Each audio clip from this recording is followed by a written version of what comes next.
Bismillahirrahmanirrahim. Assalamualaikum warahmatullahi wabarakatuh. Izin memperkenalkan diri, nama saya Didi Nurhayati. Saya di sini akan menjelaskan tentang analisis jurnal USP pada jurnal strategi komunikasi pariwisata Kota Bengkulu yang studi kasusnya USP program Visit 2020 Wonderful Bengkulu.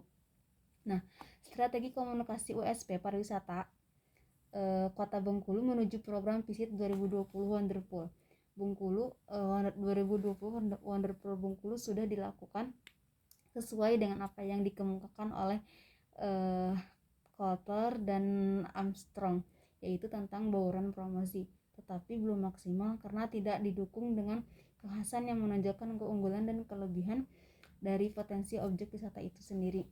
Nah, pada komunikasi pemasarannya, Kota Bengkulu melalui pemasaran Kota Bengkulu itu melalui media cetak, media komunikasi, media elektronik. Akan tetapi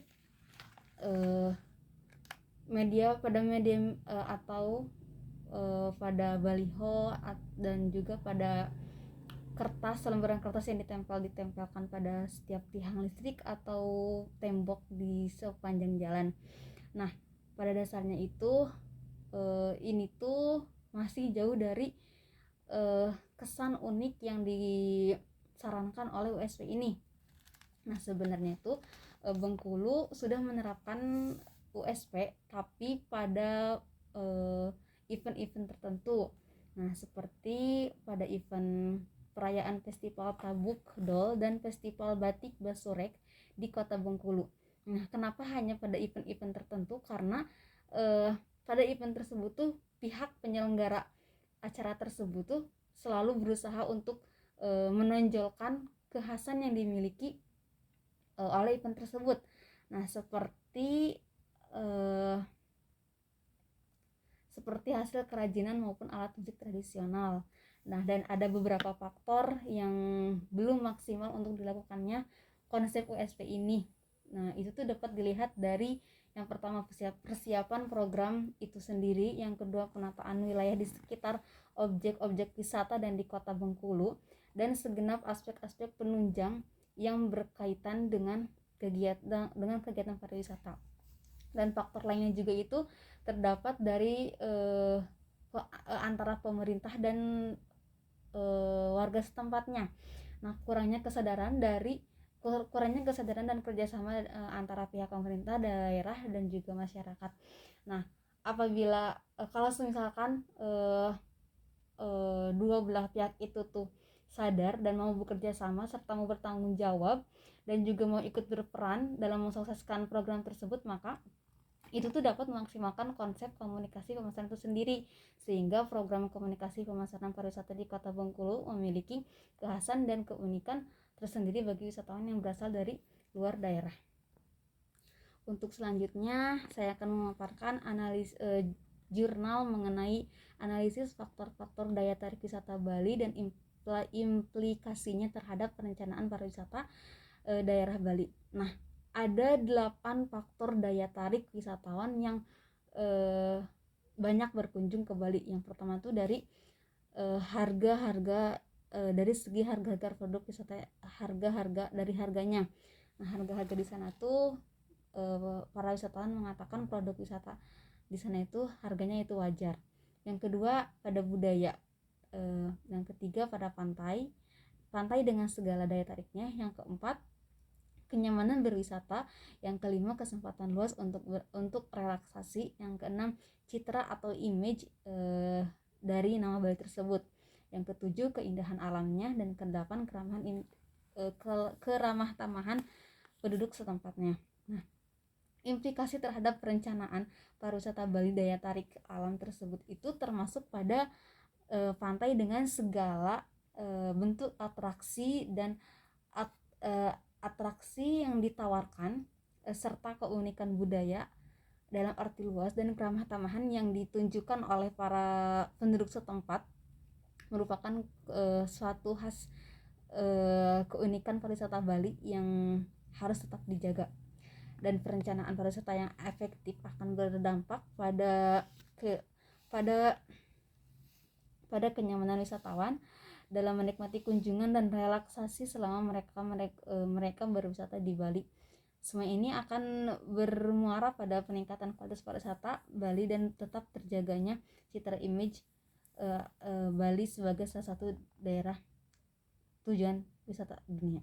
Jadi apabila karena sering banyaknya pengunjung yang datang, maka Bali itu selalu meningkatkan kualitas yang ada di tempat wisata-wisata tersebut. Nah, dan implikasi terhadap rencana yang kedua itu pada pariwisata Bali adalah kebudayaan, adanya peningkatan perhatian wisatawan terhadap harga-harga produk wisata yang ditawarkan sejalan dengan meningkatnya persaingan di antara daerah-daerah dan bahkan dari negara tujuan wisata lainnya. Karena itu masalah efisiensi pemanfaatan sumber daya dan fasilitas yang ada perlu mendapatkan perhatian dalam perencanaan pariwisata Bali. Penghematan biaya dimulai dari biaya investasi, operasional, dan biaya pemeliharaan, terutama yang banyak mengandung komponen produk impor, perlu mendapatkan perhatian dari para perencana. Semua ini adalah salah satu tercermin dalam rencana-rencana pengembangan yang disusun agar tidak menimbulkan gangguan operasional yang dapat mengganggu kualitas pelayanan kepada pariwisata tersebut. Dan untuk terakhir yaitu analisis studi identifikasi keunggulan bersaing atau competitive advantage desa wisata di ASEAN yang studi kasusnya tentang Thailand dan Indonesia. Nah, untuk keunggulan bersaing dari negara Indonesia sendiri itu ada 4 faktor. Yang pertama, faktor conditions atau faktor kondisi, meliputi 3 poin. Yang pertama, wisatawan sadar akan kekayaan alam di Indonesia. Yang kedua, tourist attraction dan aksesibilitas yang mudah. Terus yang ketiga ada iklim tropis tidak menjadi penghalang untuk menikmati keindahan Indonesia. Akan tetapi kelemahannya yang pada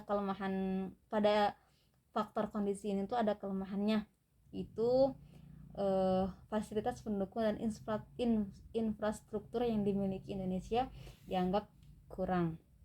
Yang kedua, demand condition atau kondisi permintaan. Yang pertama ada keindahan dan keramatamahan di Indonesia, itu tuh dapat meninggalkan kenangan baik bagi wisatawan yang pernah datang atau pernah berkunjung ke Indonesia. Nah, untuk kelemahannya itu Indonesia dianggap negara yang kurang aman, bersih, dan sejuk untuk kriteria sebuah destinasi. Yang ketiga ada related and sporting industries atau industri terkait dan pendukungnya. Ada 2 poin penting. Yang pertama, kaya akan makanan tradisional. Jadi Indonesia itu terkenal akan kaya makanan tradisionalnya karena dari banyak suku dan juga dari berbanyaknya suku dan daerah itu juga dari setiap itu beda-beda makanan tradisionalnya yang dapat menarik wisatawan. Yang kedua, mampu memenuhi kepuasan wisatawan dalam hal transportasi, akomodasi, sightseeing, dan wisata belanja. Terus yang terakhir ada firm strategy, structure and rivalry atau strategi, struktur dan persaingan perusahaan. Ada 2, yang pertama produk inovasinya, yang kedua keunikan produknya, yang ketiga tour produk desain. Dan untuk kelemahannya itu Indonesia dianggap kurang memperhatikan inovasi-inovasi terhadap tourist attraction yang ada. Terus untuk keunggulan bersaing dari negara Thailand sendiri itu ada 4 faktor juga sama. Yang pertama dari faktor conditionsnya itu menyadari kekayaan alam yang ada di Thailand, aksesibilitas yang mudah, tourist attraction yang menarik, infrastruktur yang baik juga, serta fasilitas pendukung pada destinasi cukup memadai.